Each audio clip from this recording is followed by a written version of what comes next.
ఈరోజు జరుగుతున్న ప్రోగ్రామ్ ఏదైతే ఏపీలో ఉందో యోగాంధ్ర, దీన్ని ఎలా చూడొచ్చు అంటారు? 300 కోట్లు పెట్టి ఖర్చు చేసి పెట్టి ఘనంగా నిర్వహిస్తున్నారు. ఇక్కడ అందాల పోటీలే, అలాగే అక్కడ యోగా డే అవుతుంది అంతే.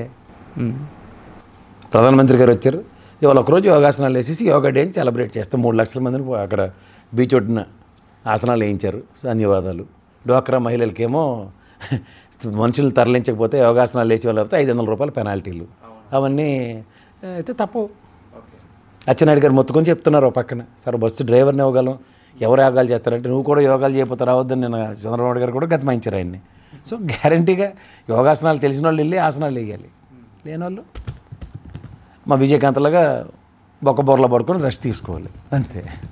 గిరిజనులు తరలించారు, వాళ్ళని సరిగ్గా వసతులు కూడా కల్పించకుండా చాలా ఇబ్బంది పెట్టారు, ఎక్కడో పడుకోబెట్టారు, ఇలాంటి వార్తలు కూడా చాలా వింటున్నాం సార్ ఈరోజు. ఇప్పుడు చంద్రబాబు గారు చెప్పినంత ఈజీ కాదు కదా సార్. యోగా చేసే వాళ్ళందరినీ తీసుకొచ్చి 3 లక్షల మందిని మొబిలైజ్ చేయడం అంటే చిన్న విషయం కాదు అక్కడికి. సో హెర్క్లైన్ టాస్క్లో ఏ ఎమ్మెల్యే గారైనా లేకపోతే డ్వాక్రా మహిళైనా ఎవరైనా దొరికిన వాళ్ళు దొరికినట్టు బస్సు ఎక్కించి పంపిస్తారు. దర బాబు నీకు పప్పు పెడతారు, అక్కడ అన్నం పెడతారు, చారు ఇస్తారు, నీకు ఇది ఇస్తారు, టీషర్ట్ ఇస్తారు, ఏవో చెప్పి తీసుకోవాలి, లేకపోతే ఎవరు వస్తారు? ఓకే, అలాగేంటి సరదా అందరూ ఏమైనా యోగాలు చేస్తారా? మీ ఆఫీస్లో 20 మంది ఉంటారు, 20 మందిలో ఎంతమంది యోగా చేస్తారు? చేతులు ఎత్తమానండి.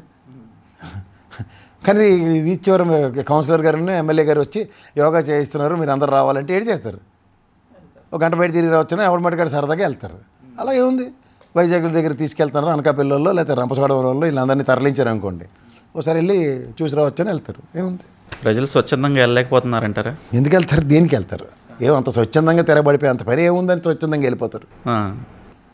యోగా అంటే యోగా సెంటర్కి వెళ్తాడు స్వచ్ఛందంగా, ఇంటి నుంచి బయలుదేరి యోగా చేసేవాడు. చేయని వాళ్ళు అన్నీ ఇంట్లో యోగా చేసుకునే వాళ్ళు ఉంటారు, లేకపోతే సెంటర్కి వెళ్ళి చేసుకునే వాళ్ళు ఉంటారు. వాళ్ళందరూ మీరు బీచ్ రోడ్డుకి చేయండి అంటే అబ్లిగేషనే కదా, మేము ఎందుకు రావాలంటారు. సార్ మీకు ట్రాన్స్పోర్టేషన్ పెట్టాం సార్, సెంటర్ బదులు ఇక్కడ రండి, అబ్లిగేషన్ ఎంటర్టైన్ చేస్తారు. అంతేకాని మొత్తం ఆ వీధిలో ఉన్న వాళ్ళందరూ యోగాకు బాధండి అంటే చచ్చినట్టు నువ్వు ఏర్పాట్లు చేయవలసిందే. అందుకే ప్రభుత్వ కార్యక్రమం కింద చెప్తే 300 కోట్లు ఖర్చు అవుతుంది. ఒక ఈ యోగాంధ్ర చనువుతో వైజాగ్ స్టీల్ ప్లాంట్ ప్రైవేటీకరణ ఆపొచ్చు అంటారా? ఆయన ఉంటే తెలచీర ఎందుకనో సామెత ఉంటుంది. ఓకే, ఆ ఒక్కటి తప్ప అది సాధ్యం కాదంటారా? సాధ్యం కాదండి. మరి ఇన్నిసార్లు మన వైజాగ్ అంటారు మోడీ గారు అంటారు. డిజిన్వెస్ట్మెంట్ స్కీమ్లో దాని నెంబర్ని ఇంకొంచెం ముందుకు తీసుకెళ్తారు, లేకపోతే వెనక్కి తీసుకెళ్తారు. ఓకే, అది ముఖ్యమంత్రి నెగోసియేషన్స్ మీద ఆధారపడి ఉంటుంది. But end of the day at the cost ఆఫే కదా. ఆ ఎంప్లాయీస్ అందరూ నిరాహార దీక్షల్లోనూ ఉద్యమంలోనూ ఉన్నారు, జీతాలు సరిగ్గా జీతాలే రావట్లే. నిస్సహాయ స్థితిలో బ్లాస్ట్ ఫర్నెస్ ఓపెన్ చేసామంటారు, అదేంటిదో నాకు అర్థం కావట్లే. ఉన్న ఎంప్లాయీస్ని తరలించేశారు సెయిల్కి, సీనియర్ మోస్ట్ ఎంప్లాయీస్ అందరినీ 4000 పైసలకి కార్మికులను తొలగించారు. ఏవో చెప్తున్నారు టెంపరీ రూల్స్ ఇవన్నీ అని. అలాంటి వాళ్ళందరినీ పెడితే ఎక్కడవుతాయి? ఓకే, సో అన్నీ గమనిస్తూ అక్కడ జరుగుతున్న ఉపద్రవాలకి పర్మనెంట్ సొల్యూషన్ ఆ మహానుభావుడు వాజ్పేయి గారు ఇచ్చినట్టు బీఎఫ్ఆర్కి రెఫర్ చేసినప్పుడు దీనికి ప్రత్యామ్నాయం, దీనికి ప్రాబ్లము ముడిసరుకు అని చెప్పి ఎన్ఎండిసితో అనుసంధానించి నేషనల్ మినరల్ డెవలప్మెంట్ కార్పొరేషన్తో మనకి ముడిసరుకు ఇచ్చారు. ఆ ప్రాబ్లంకి అప్పుడు అనుసంధానించిన ఎన్ఎండిసికి ఈ రోజుకి ఇంకో ఆల్టర్నేటివ్ క్రియేట్ అవ్వలే. ఓకే, దాని ముడిసరుకుని ఎక్కడి నుంచి తెచ్చుకునేది ఎందుకు? ఏదో మనకు గన్నులు ఈ బయ్యారంగంలో లేదంటే అక్కడ ఎవలవరంగంలో అలాంటివేవో వీటికి అటాచ్ చేస్తే కోఆర్డినేషన్ ఉంటుంది గవర్నమెంట్ పరంగా. అది జరగనప్పుడు ఏమవుతుంది? బీజేపీకి పవన్ కళ్యాణ్కి గట్టి అనుసంధానమే ఉందని అనుకోవచ్చు. సో ఈ అనుసంధానం మీద పవన్ కళ్యాణ్ గారు ఎందుకు దీని మీద మాట్లాడలేకపోతున్నారు? ఎవరితోనూ? మోడీ గారితో. అవును, ఏది వైజాగ్ స్టీల్ ప్లాంట్ విషయం. ఎప్పుడు చాక్లెట్లు ఇస్తూ ఉంటారా, అదంటారు ఇదంటారు, పవన్ కళ్యాణ్ గారిని బాగా చూసుకుంటారు, కానీ ఎందుకు పవన్ కళ్యాణ్ గారు మాట్లాడలేకపోతున్నారు? అసలు రాజకీయ దృక్పథం వేరండి. రాజకీయాల్లో ఎదగుదల కోసం ఆల్టర్నేటివ్స్ ఆప్ చేసుకుని, ఇప్పుడు మీరు ఒక గట్టు ఎక్కాలి, ఎవడన్నా నెత్తిమీ చేయేసో లేకపోతే ఇంకోటి పేకమే కాలేసి ఎక్కేసి గట్టు ఎక్కుతారు. అది రాజకీయాల్లో అలా హాప్ ఓవర్లు తీసుకోవడం అలా సర్వసాధారణం. దీంతో వాళ్ళు ఏదో రాష్ట్ర ప్రయోజనాలు పరిరక్షించేస్తారంటే అది యాక్చువల్గా వైజాగ్ స్టీల్ ప్లాంటే ఆంధ్రుల హక్కు, విశాఖ ఉక్కు అనే ఉద్యమంతో దాన్ని సాధించుకున్న సమైక్య రాష్ట్ర ప్రతి పౌరుడిది బాధ్యతతో. దాన్ని కూడా ఇప్పుడు ఈ ఉద్యమానికి అతి దగ్గరలో ప్రజలు కూడా తోడవుతారు. ఇది కంటిన్యూ అవుతే మాత్రం వదలరు. ఎందుకంటే ఆ రోజు త్యాగం చేసి వైజాగ్ స్టీల్ ప్లాంట్కి ల్యాండ్ ఇచ్చిన వాళ్ళకి ఇప్పటికీ 6 కార్డులు ఇచ్చి వాళ్ళని ఇప్పటికి కూడా పరిరక్షించలే. సో ఏ ప్రాతిపదిక మీద? ఇవన్నీ గమనిస్తూ ఉంటారు కదా ఆద్యంతం. ఇవన్నీ జరుగుతున్నాయి. ఇది పవన్ కళ్యాణ్ అలాంటి వాళ్ళతో అవ్వదండి.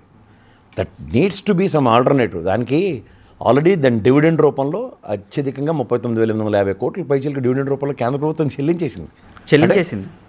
ఈ ట్రూఅవుట్ వైజాగ్ స్టీల్ ప్లాంట్ స్థాపించిన దగ్గర నుంచి ఈ రోజు దాకా అంటే దాని మీద పెట్టిన మూలధనం ఏదైతే ఉందో అది ఆల్మోస్ట్ ఇచ్చేసినట్టే. అండ్ స్టేట్కి ఆయన అగ్రిగేట్ 850 కోట్ల పైచీలక ట్యాక్స్ వస్తుంది దానివల్ల, నిజంగా నెక్కాసిగా అది వర్క్ చేసి పని చేస్తే. సో ఈ ప్రాస్పెక్టులో ఒక రెవెన్యూ మాడ్యూల్నే 2 కాదనుకున్నాడు ఎవడవుతూ ఉండాలి. బంగారు బాతుగుడ్డుని పేక్ కోసినట్టు ఆ పేక్ కోసేద్దాం అంటే మనం ఏం చేస్తాం? దానికి ఒక ప్రత్యామ్నాయం ఉన్నది. ప్రభుత్వ రంగ సంస్థలు అన్నింటినీ నిర్వీర్యం చేయడమే టాస్క్ ఉంటుంది. అందులో చంద్రబాబు నాయుడు గారు ఇక నిజాం షుగర్స్ ఇలాంటివన్నీ కళ్ళ ముందు ఎన్నో ఐడిపిఎల్ ఇలాంటివన్నీ కళ్ళ ముందు ఎత్తిపోయినప్పుడు బాధ్యత ఎవరిది?